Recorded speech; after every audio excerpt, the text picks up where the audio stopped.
కోట్లు దోచుకున్న జగన్ తన పాలనలో ఇంకెన్ని కోట్లు కొట్టేసి ఉంటాడు? 1,00,000 కోట్ల కంటే ఎక్కువే మింగేశాడు.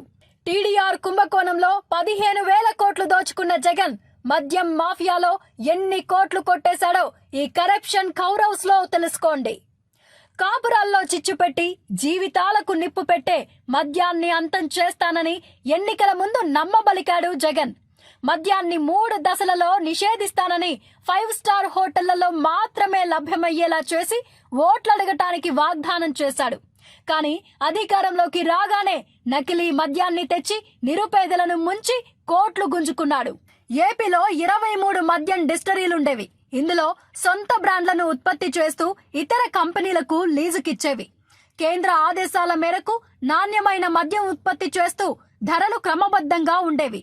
జగన్ సర్కార్ అధికారంలోకి రాగానే నూతన మద్యం విధానం ప్రవేశపెట్టాడు. ప్రభుత్వమే మద్యం వ్యాపారంలోకి దిగింది. అన్ని డిస్టరీలు, బ్రూవరీలు కొద్ది మంది వైసీపీ నేతల ఆధీనంలోకి వెళ్లిపోయాయి. వాటి యజమానులకు లీజు మాత్రమే అందుతోంది. ఆదాయం మాత్రం నేరుగా క్యాష్ రూపంలో జగన్ గుప్పెట్లోకి వెళ్తోంది. ఈ డిస్టరీలో చిత్ర విచిత్రమైన బ్రాండ్లను తయారు చేస్తున్నారు. ప్రభుత్వ మద్యం దుకాణాలలో ఊరు పేరు లేని మద్యం బ్రాండ్లు 2,725 రకాలుండగా వీటిలో 70% బ్రాండ్లు పేరు గతంలో ఎప్పుడూ వినివిండరు. బూమ్ బూమ్, బ్లాక్ బాస్టర్, బీరా 9 పేర్లతో బీర్లు, supreme blend, golden strips, royal palace వంటి చీప్ బ్రాండ్లను చేయించి ప్రభుత్వం మద్యం దుకాణాల్లో అమ్మిస్తున్నారు.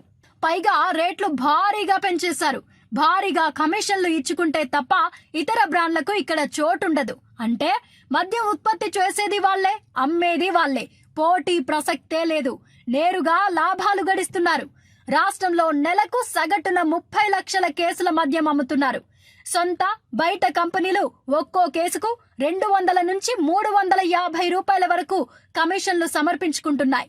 సగటున 300 లెక్క కట్టిన నెలకు 90 కోట్ల రూపాయలు దాటుతుంది. వైసీపీ ప్రభుత్వం 2019 మేలో కొలువుదీరితే ఆ ఏడాది అక్టోబరు నుంచే ప్రభుత్వ మద్యం దుకాణాలు తెరపైకొచ్చాయి.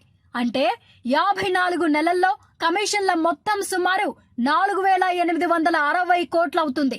ఇవి కాకుండా లేబుళ్ల రెన్యువల్లు, ఈఎన్ఏ అమ్మకాలు వంటి వాటితో కలిపి మొత్తంగా ఇప్పటి వరకు 6,000 కోట్లు కమిషన్ల రూపంలోనే దోచుకున్నాడు. సొంత డిస్టరీల ద్వారా వచ్చే ఆదాయం 10,000 కోట్లు.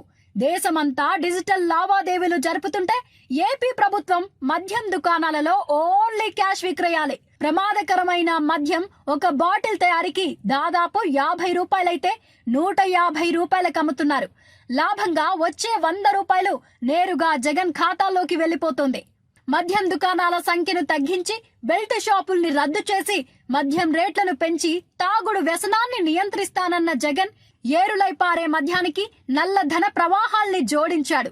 మద్యం తయారీ, సరఫరా, అమ్మకం అన్ని వైకాపా నేతల చేతుల్లో పెట్టి బార్ల సంఖ్యను పెంచి వాకిన్ స్టోర్లు తెరిచి బెల్ట్ షాపుల దందా కొనసాగించారు. బార్లు, బెల్ట్ షాపుల్లో అధిక ధరల విక్రయాలతో జగన్ అనధికారికంగా దోచుకుంది అక్షరాల 43,000 కోట్లు.